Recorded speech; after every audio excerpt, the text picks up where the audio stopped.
Chegamos à quinta lição deste trimestre, onde estamos aprendendo sobre tesouros da verdade, maiores lampejos de luz.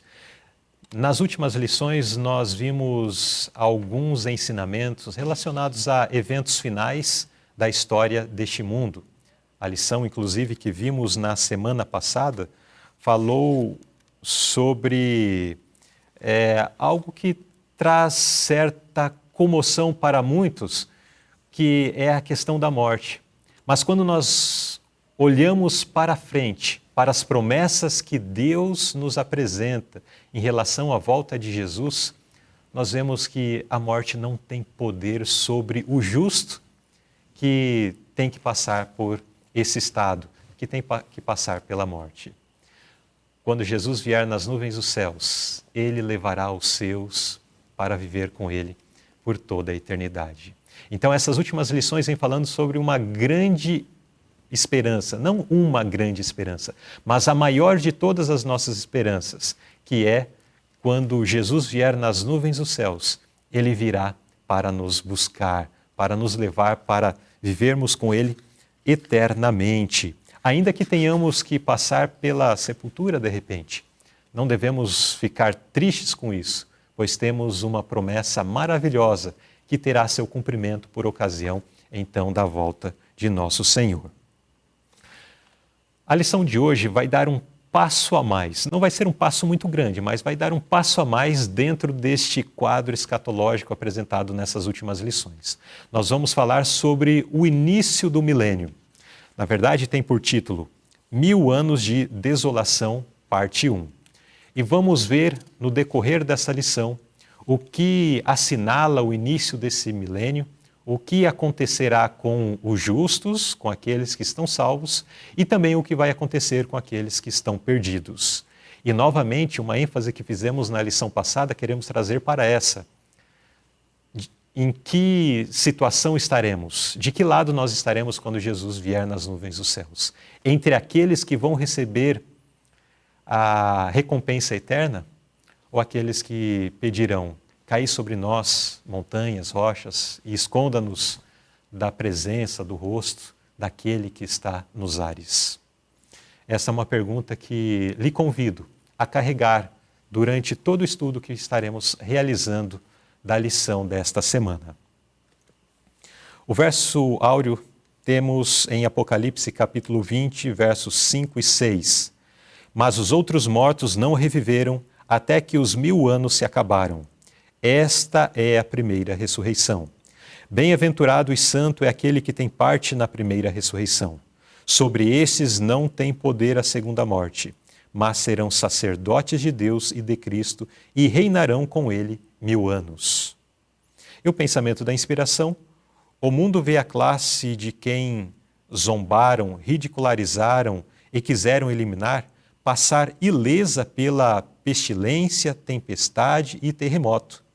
Aquele que se mostra um fogo devorador para os transgressores de sua lei é um pavilhão seguro para o seu povo. No decorrer da lição, nós vamos comentar um pouco mais sobre esses textos aqui mencionados, ok? Então vamos para o estudo dos tópicos desta lição. O primeiro tópico vem falando sobre no início dos 1000 anos. Irmão Carlos, que evento ocorre no início do milênio? Sim, irmão Luzilei. Antes de responder mais objetivamente, só quero mencionar que o título desta lição tem uma conotação assim bem assustadora, né? Fala de desolação, pois destaca a condição em que a terra permanecerá.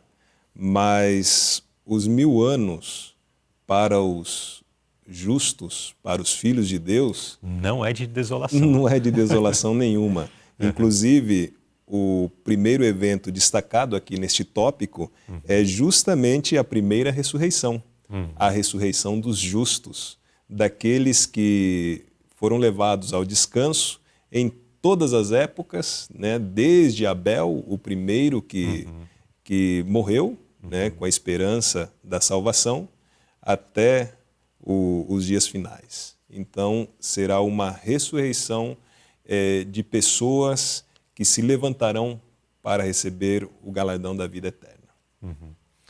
Na lição anterior, nós mencionamos de uma ressurreição que acontece um pouquinho antes, sob a voz de Deus, anunciando ali aos justos, né, dos últimos dias, o dia e a hora de Cristo, onde alguns saem da sepultura para a glória, né, compondo o número dos 144.000, aqueles que desceram a sepultura debaixo dessa esperança e dessa mensagem, da tríplice mensagem angélica, então ressurgem para compor o número dos 144.000. Mas junto com esses, ressuscita um outro grupo que foram os piores inimigos da verdade ao longo das eras, a quem Cristo inclusive disse no seu julgamento, né, diante lá dos líderes judeus, que eles veriam o Filho do Homem vindo nas nuvens dos céus. Eles não viram, porque desceram à sepultura e Jesus ainda não veio. Mas eles ressuscitam um pouquinho antes para que essa promessa então se cumpra. Esta é chamada a ressurreição especial. Exatamente. Ela não é numerada, né? Exato. Não é uma ressurreição numerada aqui no quadro profético, mas sim chamada de ressurreição especial. É especial ou parcial. Ou parcial, exato. Agora, aquela que é chamada de primeira ressurreição, que é apresentada nesta pergunta aqui como assinalando inclusive o início ali do milênio, dos 1000 anos, é uma ressurreição geral de justos, né? Como mencionou o irmão Carlos, desde Abel até o último que comporá essa grande multidão de justos. Pergunta B. Quem Cristo chama à vinda nessa primeira ressurreição? É claro que a gente sempre adianta as respostas antes, né? Mas enfim, vamos à pergunta. Quem Cristo chama à vida nessa primeira ressurreição e quando isso acontece? Depois a gente faz a segunda parte da pergunta. Irmão Carlos. Sim, quem Cristo chama à vida, já falamos, são os santos justos, né? Desde Abel. São eles que são convidados a receber aquele galardão que foi lhes prometido se aceitassem a salvação provista por Cristo Jesus, né? Eles descansaram. Alguém pode até pensar, puxa, que injustiça, né? Alguns viveram muitos anos aqui nesta terra. Adão, por exemplo, mais de 900 anos, esperando, almejando a volta de Jesus, a salvação, e foi chamado ao descanso, sem ter visto ou presenciado ainda a sua salvação ou a volta de Jesus. Mas, para aqueles que foram chamados ao descanso, independente se foram lá no início com Adão ou com Abel, até os últimos que descansarem, sempre quando fizerem parte da grande multidão, entre o descanso e a ressurreição, para eles será um piscar de olhos. Porque, como estudamos na semana passada, os mortos nada sabem, né? Então, eles fecharam os olhos, mas quando voltarem a abrir, já estarão vendo Jesus nos ares, chamando-os para a vida eterna, né? Exatamente. E aqui o irmão já respondeu também o quando isso acontece, né? Sim. Que é por ocasião, ou na volta de Cristo, Jesus o chama, né?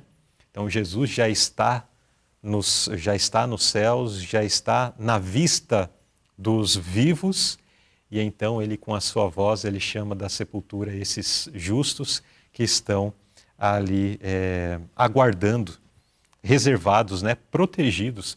Em algum momento da lição, em uma das notas, faz até menção, né, que eles estão guardados do mal, estão guardados da influência de Satanás, inclusive, ali na sepultura, aguardando. Diz que são guardados como joia preciosa. Exatamente. Né? Expressão muito bonita. Bonito mesmo.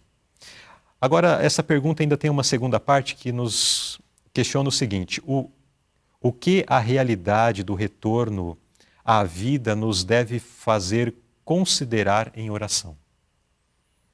Então, irmão Luzilei, vamos falar de forma geral.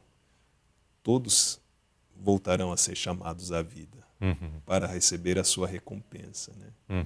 Mas alguns vão ser chamados para a vida eterna e outros para a perdição eterna. Então, o que nós devemos considerar é que esse destino eterno, nós hoje estamos determinando com a nossa atitude, com as nossas decisões do momento. Por isso que, apesar de a volta de Jesus, a ressurreição ou o início do milênio ser um momento assim tão solene, tão grandioso, portentoso, a situação nossa naquela ocasião será determinada pelo que hoje nós estamos fazendo. Por isso devemos, com muita oração, analisar, refletir sobre nossa condição para com Deus. No finalzinho dessa nota, desta pergunta, faz menção, inclusive, que hoje muitas pessoas afirmam que têm grande fé em Jesus e tal, e que isso basta.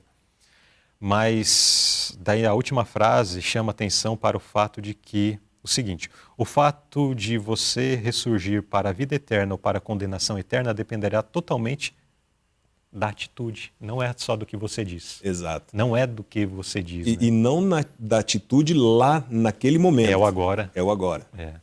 Então não basta a profissão de fé, não basta dizer que sou de Jesus, entreguei a minha vida a Jesus. Se no cotidiano a minha vida não revela isso. Se no cotidiano as minhas atitudes têm mais a ver com o mundo do que com Deus. Então, queridos internautas, queridos irmãos, você que está nos acompanhando no estudo desta lição. No início dos 1000 anos, nós temos uma ressurreição muito grande, onde muitas pessoas virão para fora das sepulturas, para somar com os justos que já estão vivos, para finalmente receber a vida eterna. Mas essas pessoas que desceram à sepultura, elas não tiveram uma outra oportunidade depois que desceram à sepultura. E mesmo os justos que estiverem vivos nesses dias, eles não terão uma outra oportunidade senão a que nós temos hoje. E quero fechar esse tópico com uma pergunta. A minha atitude hoje, se eu vier a perecer, me dará parte na primeira ressurreição?